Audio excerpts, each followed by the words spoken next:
Hey there, welcome back to another review. This time around, it is my review of the 1990 horror comedy sequel, Gremlins 2, The New Batch.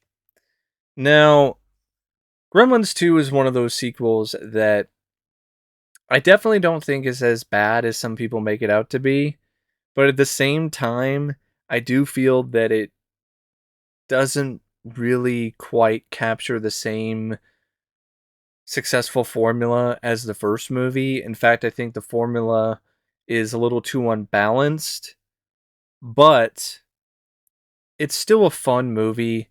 It's still a sequel that I do like. And even though the creativity of the film at times can kind of hurt it because of the fact that it's just mad gremlin abandon when it comes to the different kinds of gremlins and just everything that is going on in the movie all at once. I still admire that in a sequel because a lot of the time you get sequels that play it safe. You get sequels that just do the same thing as the first movie, but with a little few changes here and there. And Gremlins 2 is not one of those instances. This is a film that is a completely different approach than the first film, takes place in a new setting, and other than maybe a couple similarities, like for instance, Mohawk is essentially Stripe, but just with a mohawk, or really, and Stripe kind of had a mohawk anyway, but this time it's like even more obvious. But other than stuff like that, it is a sequel that is not trying to be the same thing as the first film. And I do appreciate the risks that it takes, even when it kind of blows up in the film's face. So, the movie is directed by Joe Dante, who directed the first film, and his direction in this is every bit as dynamic, every bit as strong, every bit as solid as his direction in the first film. Once again, he has a serious knack for showcasing really complex and grand visuals. The makeup effects in this film, which were done by Rick Baker instead of Chris Walas this time around, they are showcased in a spectacular fashion. The sequences with all the gremlins uh, are really a sight to behold, in large part because of the fact that Rick Baker's work is so impressive, but also how Dante shoots the gremlins. And there were more gremlins here. There were more different types of gremlins than in the previous film. So it was a pretty massive undertaking. And Dante doesn't shy away from the challenge and really succeeds in terms of showcasing the best that these creatures have to offer. And when it comes to the chosen tone for this film, which I'm not necessarily the biggest fan of because I think it's a little too goofy, a little too silly, but that was really the tone that Dante was going for, and it's consistent. Like there really isn't a lot of scenes in this where the tone is jarring when it comes to the way that it shifts or the way that it changes throughout the film. So it's one of those things where a lesser director could have made things so zany, so over the top, so ridiculous to the point where you just couldn't take any of it seriously. And I think Dante, he has enough balance here that it feels like there are real stakes. There are moments in the film that need to have some actual tension that really do have that. Despite the fact that I honestly do feel that it could have used more scenes like that. It could have been a little more serious at times and a little less goofy and a little less cartoonish, but it's not like it's one of those things where that aspect of the film tonally is completely erased. And Dante he's just a really talented filmmaker when it comes to his use of angles, his use of techniques, when it comes to how he's working behind the camera, zooms, pans, everything. Uh, just a really talented guy. And this was another instance of Dante in his prime.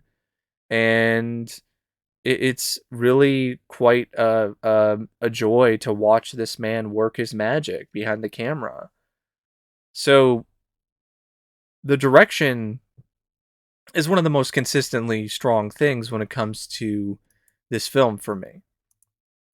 Now, Dante, though, is also responsible for what I consider to be the creative overload when it comes to Gremlins 2.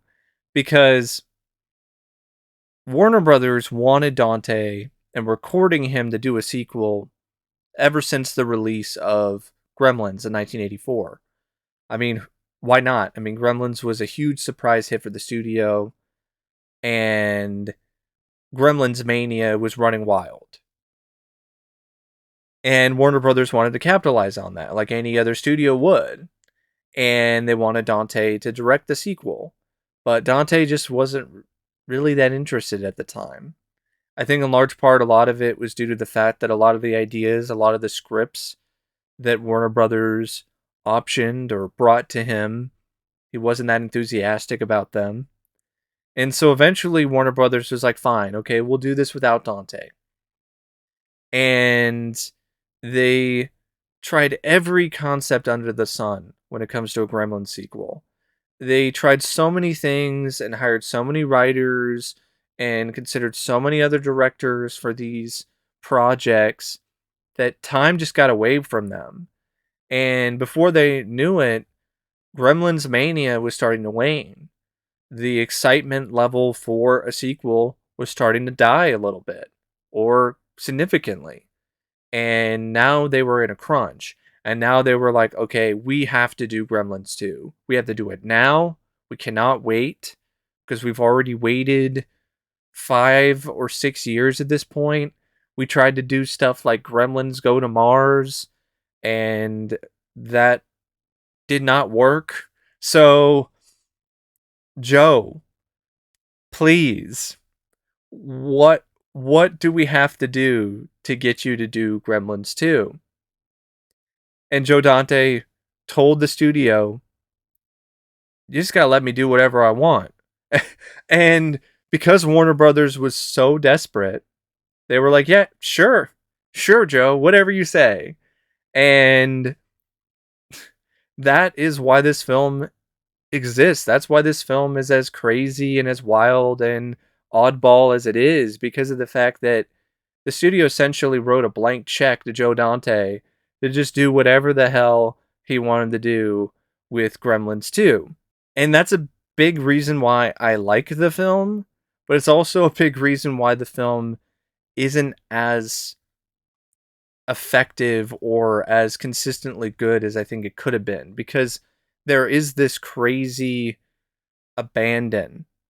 And with that, there comes positives, but there also comes some negatives, because when you have this brainstorming process of concepts and ideas and you just throw everything into the movie,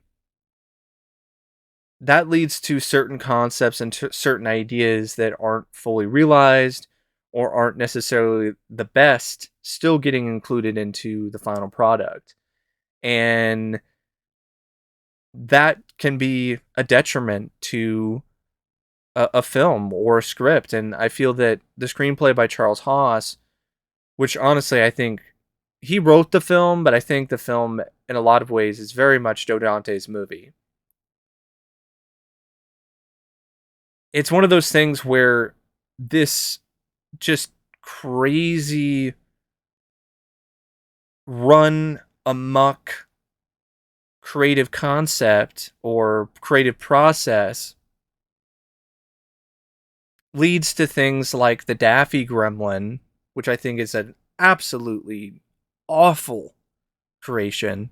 One of the, if not the most annoying creation I've ever seen in the history of cinema. It leads to that thing existing and being unleashed upon the world. And it leads to that annoying, just abomination getting all this screen time.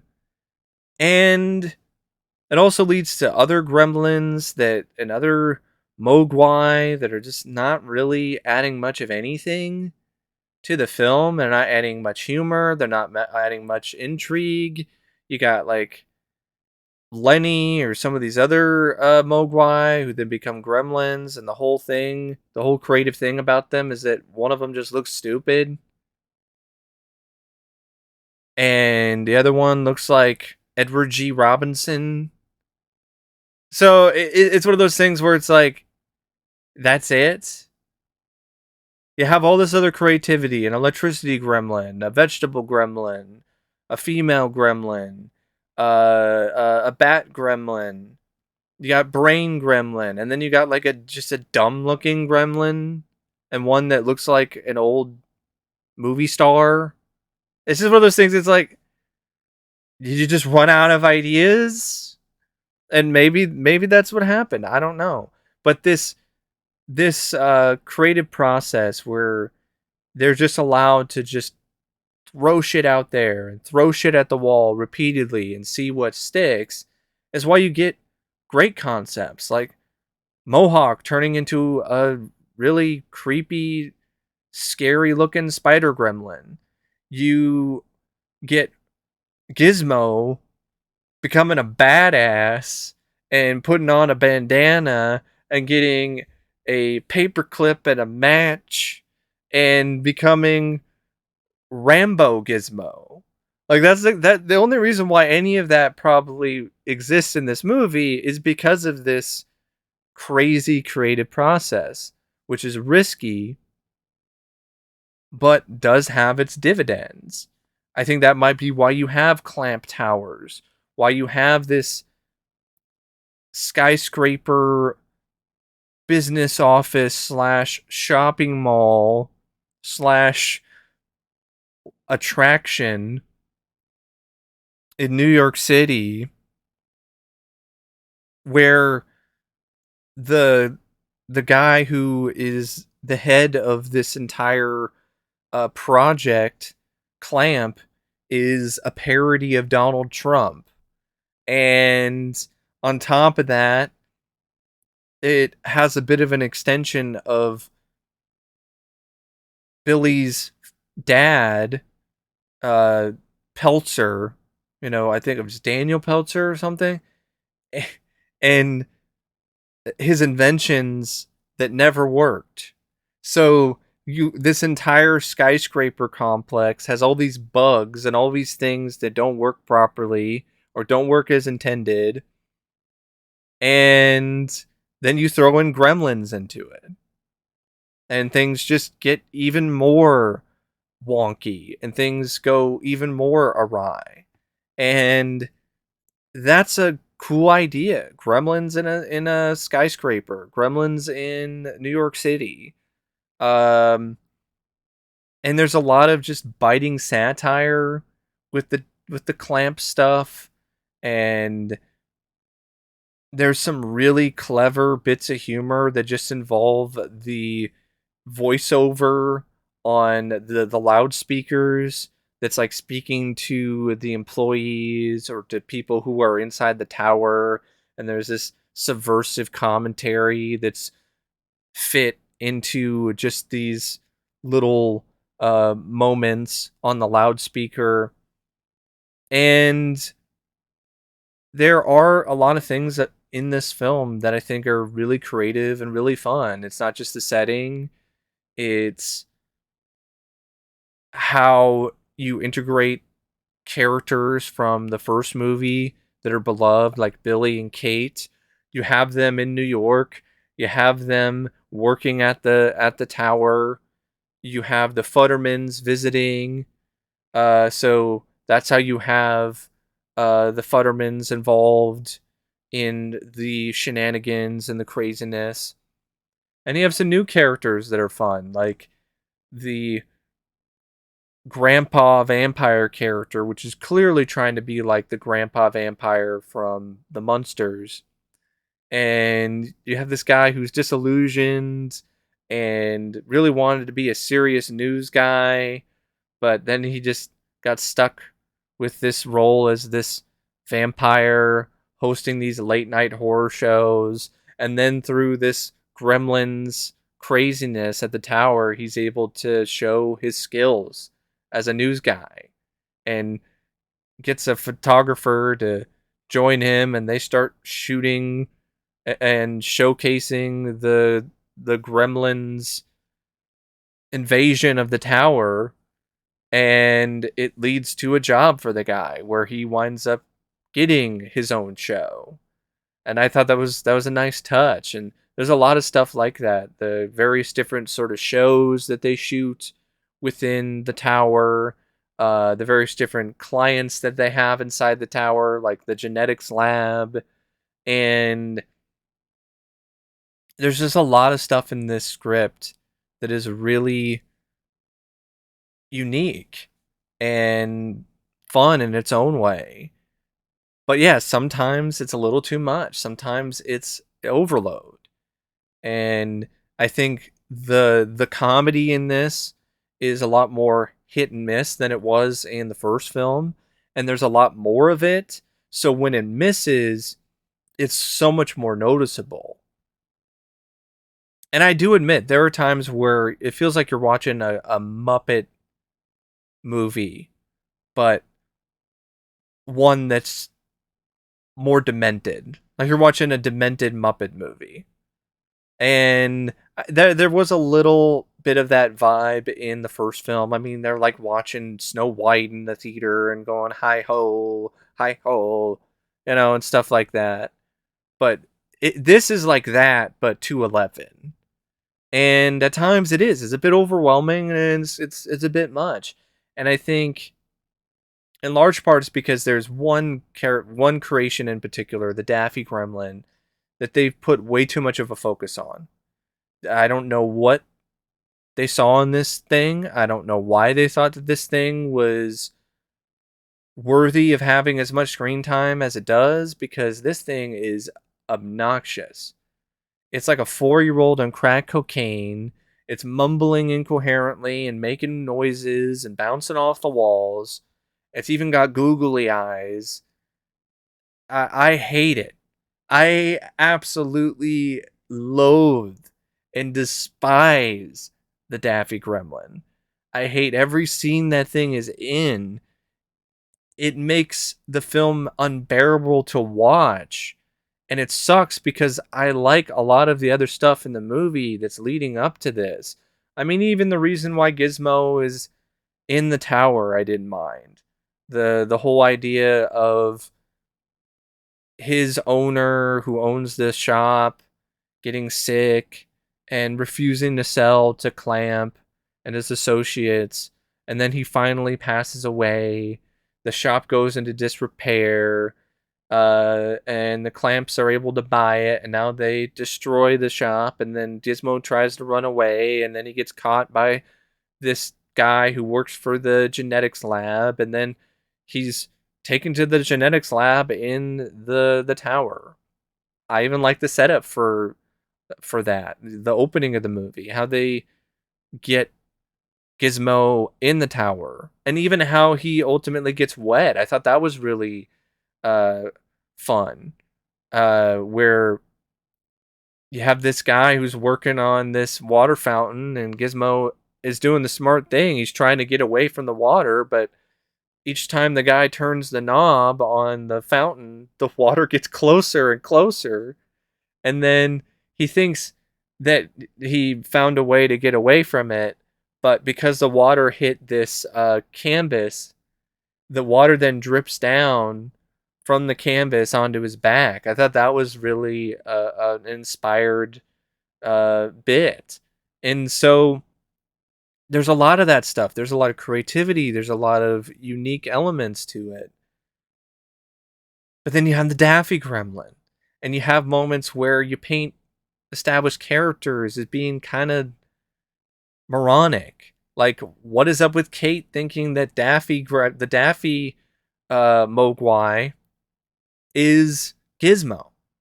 They don't look anything alike.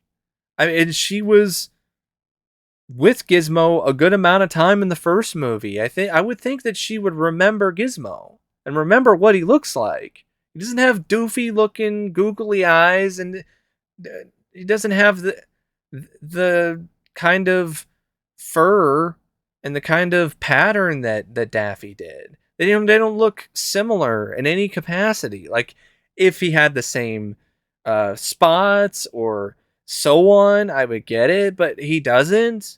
They look completely different from one another. So you just write Kate as being a moron, so you can just shove more of this Daffy Mogwai down people's throats. And this thing is fucking irritating. It gets on your nerves. And it lives for the majority of the running time for whatever reason. I think it's like one of the last Gremlins, once it turns, to die. I'm like, why? This thing sucks. And it hurts to film because I hate every scene that he's in. It's like if you had Roger Rabbit, but then you gave him meth and crack. You gave him methamphetamine and crack at the same time. Give him a speedball. And it's not only that, you have the stuff with the female gremlin, which I like the idea of a female gremlin, but the way that they handle it is just so over the top, so overboard, and so annoying in its own right. And then it feels like a waste of Robert Picardo's character, because then he's just saddled with this female gremlin for a majority of the running time, and he's supposed to kind of be one of the villains. You have Christopher Lee as the guy who runs the genetics lab, but then he gets knocked out. I mean, you could have maybe had him a little bit more involved as a villain, but he's there, and then he's dead and gets electrocuted by the electricity gremlin. But yeah, like, there are things I really like about this script, but then there's things I really don't like at all, and a lot of it has to do with the imbalanced formula. Too much comedy, too much silliness, too much cartoon stuff involving the gremlins. Um that's why some things work, though, like the whole scene when the gremlins break the film and start doing finger puppets, and then Hulk Hogan shows up and tells the gremlins to cut it out, and then we get back to the movie. Like, that would only work in a film like this. That's already over the top and breaking the fourth wall and just being all kinds of zany. I mean, you have a scene where a film critic, I think it was God, what's his name? I know it's last Leonard Maltin, and he gets strangled by the Gremlins when he's doing a review of the first movie, because it's a callback because he wasn't a big fan of the first film, and so the Gremlins then attack him for his opinion on the movie, and you get a lot of just crazy off the wall oddball stuff. The Brain Gremlin, who's uh uh really intelligent and speaks like he's some kind of sophisticated aristocrat of some kind, almost like he's the guy who hosts the lifestyles of the rich and famous. Now that wasn't very civilized. Fun, yes, but civilized, no. I enjoy that kind of creativity in this movie. I even like the electricity gremlin, as silly as it sounds, because it leads to the really clever way that Billy dispatches the gremlins, where he covers them in water, which is probably the last thing that anyone would think he would do. He takes the electricity gremlin, who was put on hold earlier in a really funny, clever scene, and then lets him off hold on the phone, and then he just zaps around and just electrocutes all the gremlins. in a really awesome sequence. It's very crowd pleasing. And even prior to that, you have the Gremlins doing their fun musical number because they think that it's midnight and they can just go out because the sun's no longer out and just have a night on the town. And they're singing New York, New York. Um, so yeah, the script has some really great things about it, but then there's things that just don't really click, don't really work. I think you honestly could have beefed up the horror elements a little bit more so that it doesn't feel like an overload of silliness. Like you have that scene with Mohawk as a spider gremlin, and it's creepy and it's scary stuff, and it just feels like it's too short, and there's not really a lot there. But what's there is really well done and really effective, and leads to a really badass moment where Gizmo takes out the Mohawk spider gremlin uh, with his explosive arrow because he's been pushed too far. To win a war, you got to become war. I love that about this movie. I love that Gizmo is just fed up with the Mogwai and the Gremlins messing with him and torturing him, and now he's had enough, and he's gonna kick their asses this time around, Rambo style. I even love like the moment at the end where they try to take the bandana off his head and he resists. He's like, no. And it was like he likes it. So there's a lot of things that I like about the movie. There are some things too that aren't just Gremlin related that I'm not too big on. The stuff with Marla or whatever. I don't know what they were doing with that. It took away from scenes with Phoebe Cates and Zach Galligan. Why do we need the stuff with Marla? Just cut that out and just give us more scenes of Kate and Billy. Um but yeah, still still a good script despite the cracks, despite the moments where things don't necessarily always work and certain creations drive me up the wall. But despite that, still a good script. I have to admit. Could have been a million times worse.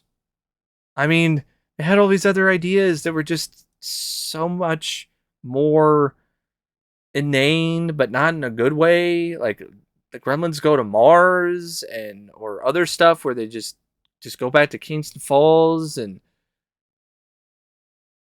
at least there's an idea here that I think is actually rather solid. Um the film brings back most of the main cast. I mean, Zach Galligan comes back as Billy. You got Phoebe Cates as Kate. I feel Phoebe Cates is kind of wasted here. She's in it a decent amount. Like she gets a moment where she gets to kick another flashing gremlin in the nads, which is a fun crowd pleasing scene. But then there's a moment where they just poke fun at her. And that whole scene in the first movie when she talks about the tragic event that led to her dad's death around Christmas time when he got trapped in the chimney. They poke fun at that, and they do a little parody scene where she starts talking about something that happened on Lincoln's birthday, and that was lame. Like, there's a lot of moments where they just kind of undermine her character. Like I said, you have that scene where she comes across like a moron and doesn't remember what Gizmo looks like. And then you have the whole uh scene where she's talking about Lincoln's birthday and it's played off for laughs. And that really baffles me because I'm like, Joe Dante, you fought for that scene to be included in the first film because you wanted it to help ground the movie. And then maybe because some critics criticize that scene, then you do a scene that essentially takes a shit on that sequence. I don't get it, and I definitely don't like that scene. And I mean, Phoebe Cates is trying, but I mean, what can you do in a scene that is essentially character assassination? Um, but yeah, could have done a much better job giving Phoebe Cates more to work with. Zach Galligan though has plenty to do, plenty to get involved with. There's a lot of stuff with him in Gizmo. There's a lot of stuff with him um,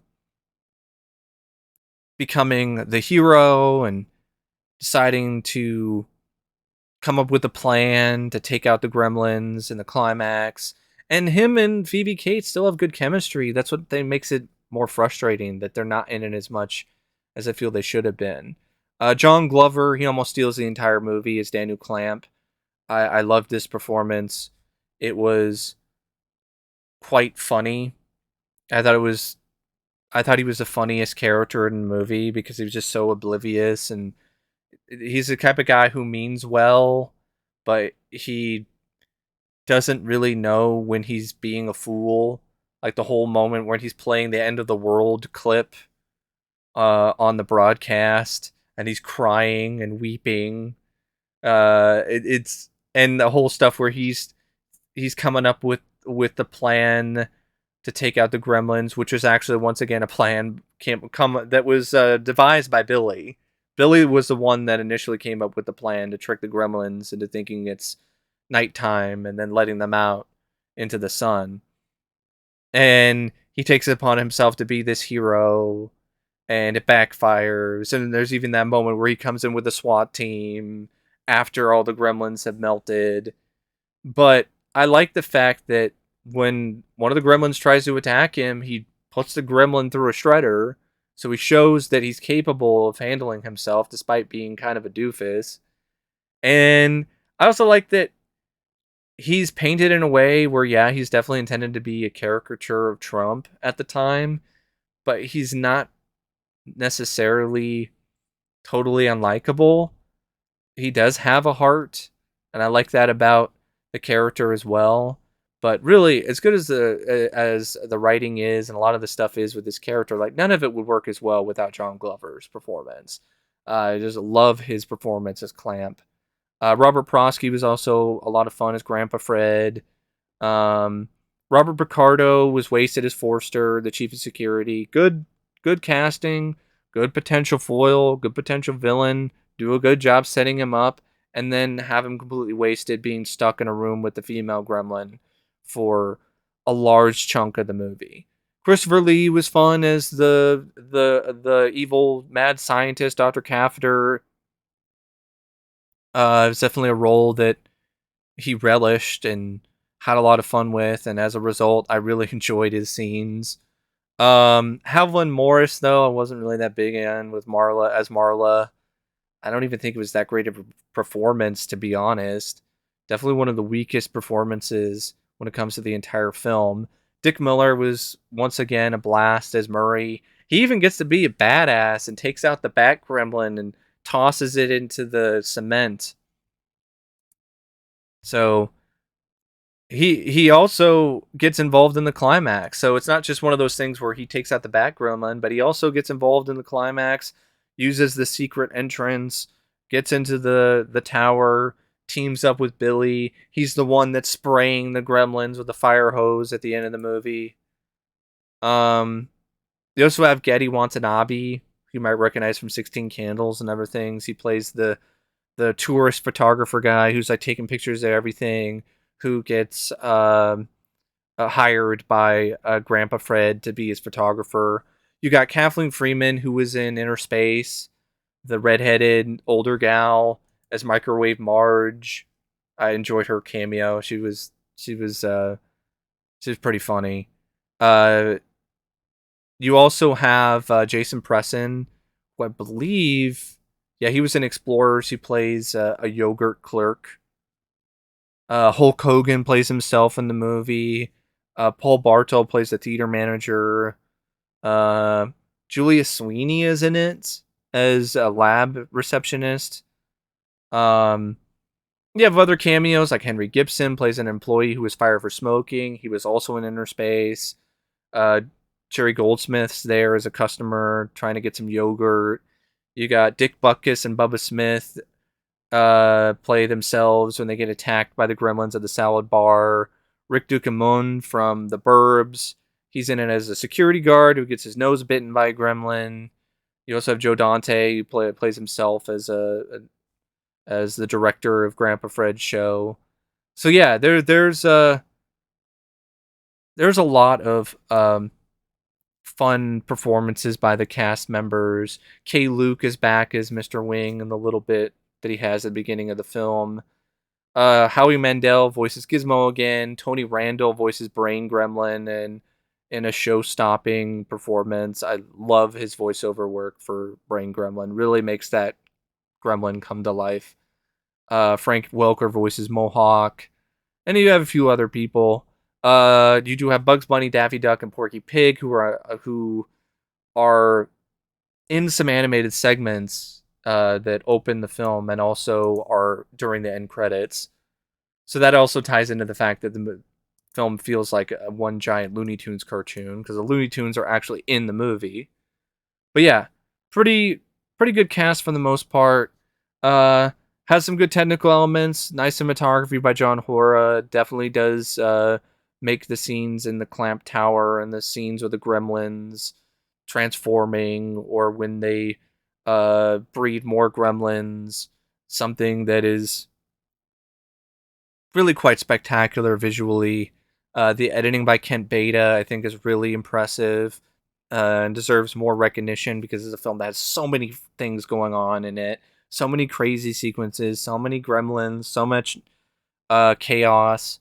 The score by Jerry Goldsmith is once again excellent. Incorporates a lot of the same notes and beats from the first movie, but also adds in a few more things, a few more new notes, and is just as fun to listen to and elevates the film like his score did in the first film.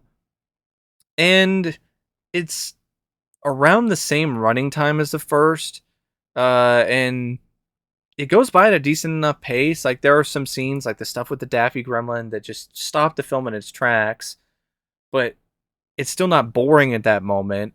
It's because there's all this other stuff that still has uh your investment, and the budget was definitely on the screen. I mean, $30 to $50 million, all of it is on the screen because you have all the different gremlins, all the different effects work by Rick Baker, who is an Academy Award winning makeup effects artist, who only did the film because it enabled him to do a lot of different creations and different designs and really experiment with different kinds of gremlins. And he really liked that challenge. Initially, he didn't want to do it, but when they let him know that, hey, you can go for broke, you can do all different kinds of stuff, and he was like, yeah, I definitely want to do it now. And all in all, it's a good movie. It's a fun sequel. It's got its flaws, but it still gets the job done when it comes to being an entertaining, uh, fun film to watch. But yeah, I know this is a really long review, but this is a film that has a lot of shit going on in it. So I felt that it was a film that was definitely worthy of a long review. But anyway, thanks for watching my thoughts on Gremlins 2, the new batch, and until next time, I'll see you later. See ya.